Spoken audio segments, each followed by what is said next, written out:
Hello friends, this is Simranjeet Singh. इस video में हम कुछ प्रैक्टिस क्वेश्चन सॉल्व करने की कोशिश करेंगे। राइट। माई एसक्यूएल के प्रैक्टिस क्वेश्चन सॉल्व करेंगे जो आईपी के क्लास 12th के पेपर में आने की, जिससे आपकी प्रैक्टिस और अच्छी होगी। राइट। तो चलिए स्टार्ट करते हैं।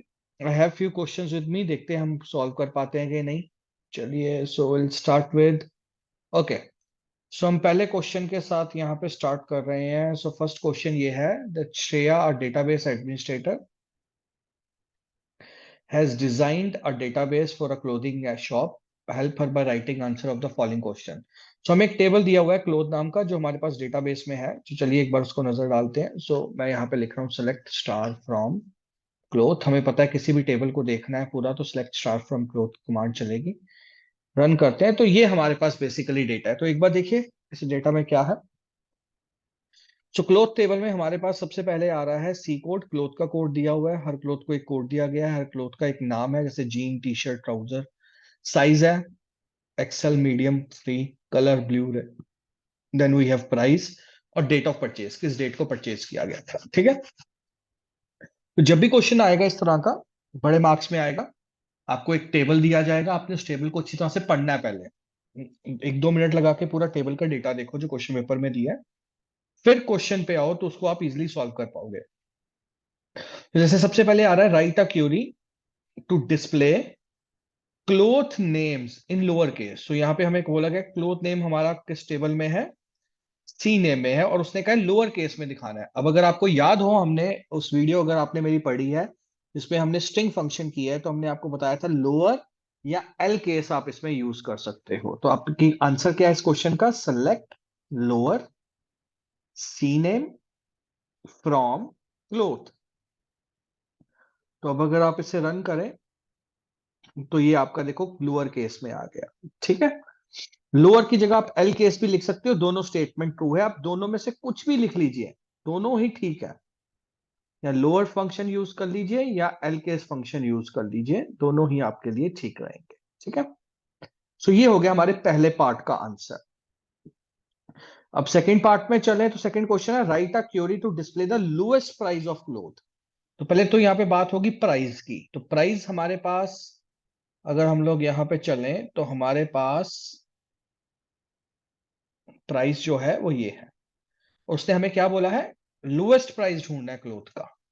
तो लोएस्ट मतलब मिनिमम। सो आपको याद होगा हमने एग्रीगेट फंक्शन, अगर अब आपको यहाँ पे याद हो, तो हमने एग्रीगेट फंक्शन यूज करना है मिन।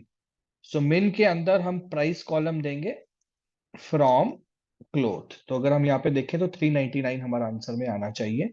तो चलिए रन करते हैं।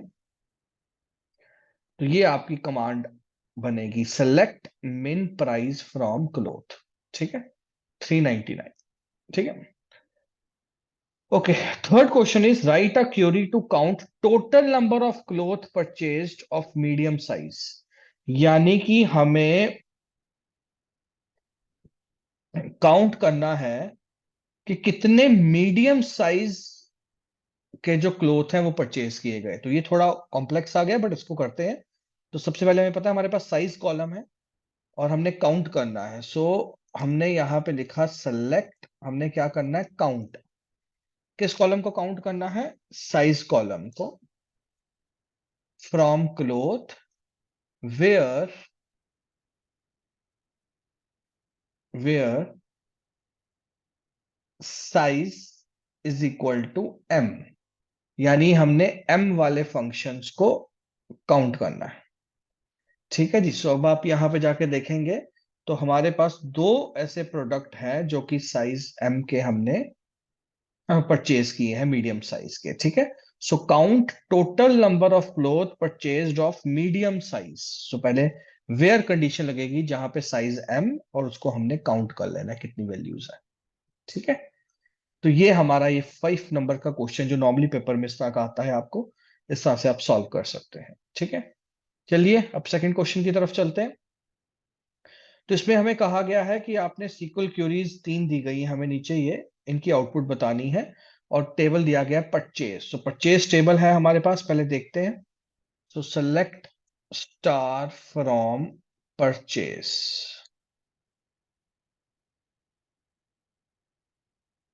ठीक है। सो परचेज टेबल में देखिए क्या क्या है हमारे पास। We have C number, purchase number, customer name, customer city, quantity and date of purchase. ठीक है। अब हमें इसमें क्या करना है वो हमें देखना है। सबसे पहले उसने कमांड दी हुई है हमें, हमने सिर्फ आउटपुट बतानी है, तो पहली कमांड लेके चलते हैं, देखते हैं क्या है। पहले खुद गेस करेंगे फिर अपनी आउटपुट चला के देखते हैं। ठीक है। पहले वो बोल रहा है कि लेंथ कैलकुलेट करनी है, लेंथ फंक्शन लगाया है किसके ऊपर, सी नेम के ऊपर, परचेज टेबल में, जहां पे क्वांटिटी 100 से ज्यादा है। तो पहले देखिए 100 से ज्यादा वाली क्वांटिटी कौन सी है, 150। यस। 100 से ज्यादा 10 नहीं, 100 नहीं, 100 से ज्यादा नहीं है तो ये काउंट नहीं होगा, 50 भी नहीं, 15 भी नहीं, तो सिर्फ ये बची 150। 150 क्वांटिटी का नेम क्या है, गुरप्रीत, और गुरप्रीत के नाम की लेंथ क्या है, 1 2 3 4 5 6 7 8। 8 आंसर आप इसका आउटपुट देंगे। चेक करते हैं 8 है कि नहीं आंसर में। देखिए 8 आंसर आ गया। ये आपका आंसर होगा 8। आपको आंसर में 8 देना है। ठीक है जी। सेकंड इज सेलेक्ट, कहता है नाम, मुझे उस कस्टमर का नाम बताइए, ठीक है, जिसने जिसने थर्ड मंथ में परचेज किया प्रोडक्ट, थर्ड मंथ में। तो पहले तो हम परचेज कॉलम के ऊपर चलते हैं, देखते हैं। ठीक है जी। परचेज कॉलम में अगर हम लोग चलें तो उसने हमें कहा है कि डीओपी, डीओपी ये है, इसमें से उसने हमने डेट फंक्शन लगाया मंथ वाला। मंथ हमें कौन सा चेक करना है, 3। आप यहां पे अगर देखेंगे थर्ड मंथ, थर्ड मंथ में हमारे पास कोई रिकॉर्ड यहाँ पे नहीं आ रहा। ठीक है। अब इसको रन करेंगे तो नल आंसर आना चाहिए, कोई भी आंसर नहीं आएगा। No record.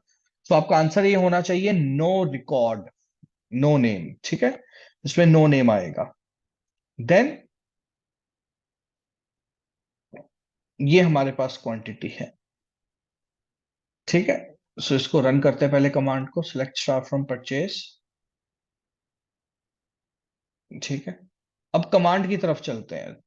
तो कमांड में उसने कहा है, सबसे पहले कहता है सिटी चंडीगढ़, तो उसमें से चंडीगढ़ सिटी उठा लेते हैं। उसने क्या मांगा है, उसने कहा है कि जो भी क्वांटिटी आ रही है, लेट्स सो ये क्वांटिटी आ गई इनकी, एक 50 और एक 15, उसको डिवाइड कर दो डीओपी के डे के साथ। डे क्या है, डीओपी का डे है यहाँ पे 10। पहला डे होता है, फिर मंथ होता है, फिर ईयर होता है, याद रखिएगा। 10 and 20, 50 को 10 के साथ डिवाइड करेंगे, रिमाइंडर आएगा 5। ठीक है। हमें रिमाइंडर रिपीट करना है सेम। 15 को 20 के साथ वो डिवाइड करेगा, तो जो भी रिमाइंडर आएगा वो आपने डिस्प्ले करना है। तो ये देखिए इसमें हमें एरर आ रहा है।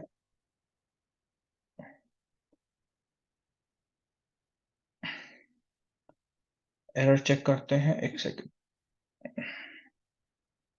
अच्छा, चंडीगढ़ वो कहता है कि मेरे पास अननोन कॉलम है, क्योंकि मैंने कमांड कॉपी पेस्ट करके लेके आया हूं, तो वो सिंगल कोट नहीं पहचान रहा, तो मैं यहाँ पे सिंगल कोट डाल दूं पहले। अब इसे रन करते हैं। अब आंसर देखिए क्या आ रहा है, 0 and 15। ठीक है जी। 0 and 15। पहले केस में कैसे आया 0 and 15, कि जो हमारे पास 50 था उसको हमने डिवाइड कर देना 10 के साथ। क्यों 10 के साथ डिवाइड किया, क्योंकि उसने मुझे बोला कि रिमाइंडर निकालना है।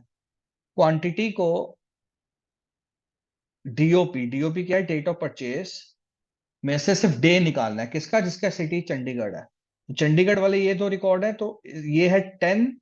पहली हमेशा डे होता है, फिर मंथ, फिर ईयर। तो 10 को 50 के साथ डिवाइड कर देंगे, 10 5 जो 50, रिमाइंडर आ गया 0।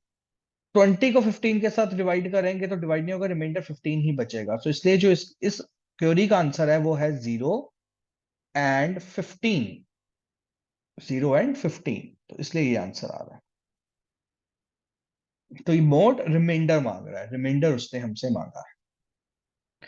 चलिए नेक्स्ट क्वेश्चन की तरफ चलते हैं। ओके। ये क्वेश्चन है, ये कहता है, इसको थोड़ा सा बेटर करके देखें जरा यार, छोटा सा दिख रहा है हमें, देखते हैं। डिजाइन नॉर्मल कर देते हैं, ठीक है।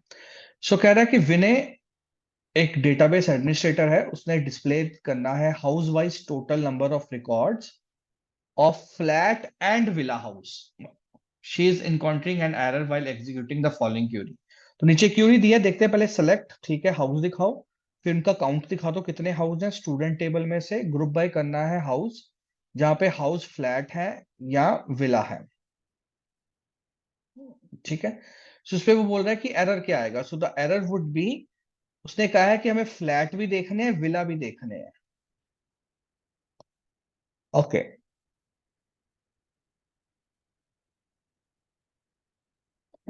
So the identify the error is, और की जगह आप यहां पे एंड लगा सकते हैं, ठीक है। नेक्स्ट क्वेश्चन इज वो कह रहा है कि अगर कॉलम प्राइस के पास डेटा है, ये 4000, 6000, 7000, 4000, 8000, आउटपुट क्या होगी अगर ये नीचे वाली क्यूरी चलाता है। सो नीचे वाली क्यूरी क्या है, select sum distinct fees from student, यानी कहता है सम कर दो फीस का, ठीक है। तो ये हमारे पास फीस है, ठीक है, राइट। सो ये कॉलम यहाँ पे गलत हो गया, सो लेट्स सपोज ये फीस है, ठीक है। और कहता है सम फंक्शन जो एग्रीगेट लगाया उसने वो डिस्टिंक्ट फीस के ऊपर लगाया, यानी कि अगर ये 4000 दो बार आ रहा है तो ये 4000 ही काउंट होगा, तो जो दो बार आ रहा है वो सिंगल बार काउंट होगा। सो आप ये याद रखिएगा, तो it will be 4000 plus 6000, 16000, 7000, 13000, 13000 plus 8, 21000, 21000 answer आएगा। सो 4000 प्लस 6000, 10000, 10000 प्लस 7000, 17000, 17000 प्लस 4000 नहीं होगा, क्योंकि 4000 ऑलरेडी आ चुका है, हमने डिस्टिंक्ट बोला है। अगर डिस्टिंक्ट नहीं बोला होता तो ये 4000 ऐड होता। सो 4000 प्लस 6000, 10, 10 प्लस 7, 17, 17 एंड 8। सो ये कितना हो गया आपके पास, 17 प्लस 8000, 7, 4610, 3, 17, 3, 20, 20, 25000। तो 25000 जो है ये आपका आंसर आना चाहिए। तो इट विल बी 4000, मैं करके दिखा देता हूँ, प्लस 6000 प्लस 7000 प्लस 8000, तो 25000 का ये आपका आंसर आना चाहिए। तो डिस्टिंक्ट जो डुप्लीकेट है वो एक ही बार काउंट होगा। So this is the answer. For next command कहते हैं आपने कमांड चलाई है, select count column name from inventory. तो कहता है which type of value will not be consider, जब हम ये कमांड चलाएंगे। तो जब भी आप काउंट चलाते हैं, कहता है न्यूमेरिक काउंट होगा, यस होगा, कंसीडर होगा, टेक्स्ट भी कंसीडर होगा, नल कंसीडर नहीं होता, डेट भी कंसीडर होगी। तो जब आप काउंट के साथ कोई कॉलम का नाम देते हैं तो उसमें नल वैल्यू को वो इग्नोर करता है, वो कंसीडर नहीं करता, ठीक है। सो ये चीज याद रखिएगा, right. So null value consider नहीं होगी, so the right answer is null. Then, which SQL statement do we use to find out the total number of record present in the table orders? So order table है मेरे पास, वो कहता है मुझे देखना है ऑर्डर टेबल में कितनी रोज हैं, तो इनमें से कौन सी कमांड चलेगी। पहली सेलेक्ट स्टार फ्रॉम ऑर्डर, नहीं, क्योंकि ये आपको रिकॉर्ड दिखा देगी।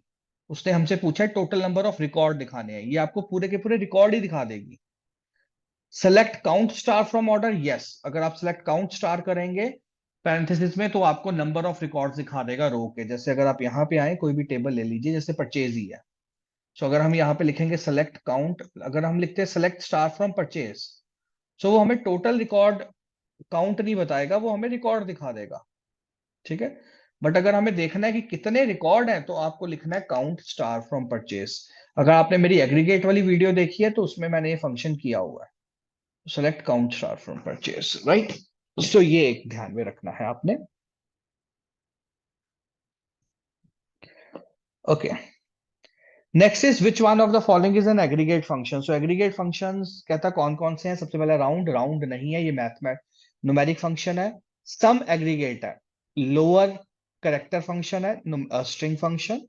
Square root again numeric function है। तो इसमें सिर्फ सम ही आपका एग्रीगेट फंक्शन है। अगर आपको याद हो एग्रीगेट वाली मेरी वीडियो, तो देन सम, काउंट, मैक्स, मिन एंड एवरेज हमारे एग्रीगेट फंक्शन है। नेक्स्ट क्वेश्चन, कौन सा फंक्शन यूज होगा जो कि स्मॉलेस्ट वैल्यू देगा। बहुत सिंपल, मिन। मिन यूज करना है, याद रखिएगा, मिन फंक्शन। मिनिमम नहीं, लो नहीं, स्मॉलेस्ट नहीं, मिन फंक्शन है जो सबसे स्मॉलेस्ट वैल्यू देगा। नेक्स्ट, सीक्वल के अंदर कौन सा फंक्शन यूज होगा करंट डेट एंड टाइम के लिए। करंट डेट एंड टाइम, अगर आपको दिखाना है डेट, सिर्फ डेट दिखाएगा, टाइम नहीं है। करंट जो है इस नाम का भी कोई फंक्शन नहीं है, करंट डेट है। नाउ फंक्शन है जो आपको करंट डेट भी दिखाएगा, टाइम भी दिखाएगा। तो ये कुछ आपके प्रैक्टिस क्वेश्चन थे जो आपको पेपर के लिए हेल्प करेंगे। Thank you very much.